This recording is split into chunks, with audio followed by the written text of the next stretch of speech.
Autrefois vendu à 125 francs CFA, le prix du pain a grimpé à 150 francs CFA à N'Djamena.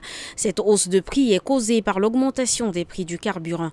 L'augmentation des prix des produits pétroliers a rapidement trouvé écho dans divers secteurs de l'économie. Les tarifs des services de transport ont augmenté pour refléter les nouveaux coûts du carburant. L'impact ne s'est pas limité aux seuls services de transport. Les consommateurs ont également ressenti la pression croissante sur leur pouvoir d'achat, en particulier sur le coût des denrées alimentaires de base.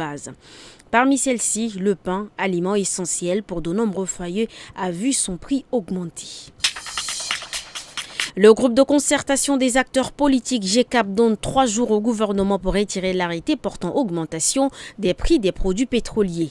Si cette exigence n'est pas satisfaite, le groupe appelle à une manifestation de grande ampleur le 24 février. Le GCAP rappelle que les populations sont déjà confrontées à une pauvreté absolue et une cherté des vies étouffante, au manque de revenus minimum pour se garantir l'alimentation ou la nourriture, l'accès à l'eau potable et la santé, à une insécurité permanente et grandissante et aux différentes formes de violation de droits et libertés.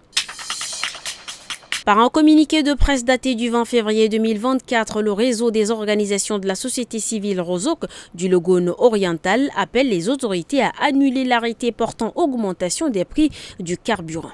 À travers ce communiqué signé par le vice-président Naldomal Jacques, le ROSOC s'indigne de la situation imposée par le gouvernement en date du 13 février 2024.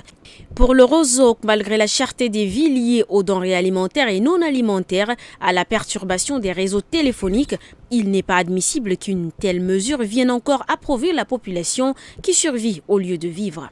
Cette mesure est antisociale et ne respecte pas les droits des consommateurs, peut-on lire dans le communiqué. Le ministre de l'eau et de l'assainissement Passalé Kanabé Marcelin a échangé ce 20 février avec le directeur pays de l'AFD, Philippe Chédan, et le chef de mission du secteur urbain de l'AFD, Jean-Michel Dauge. L'objectif est de discuter du lancement du projet de lutte contre les inondations à Moundou, phase 2, et du projet de réhabilitation et d'extension de l'adduction d'eau potable à N'Djamena.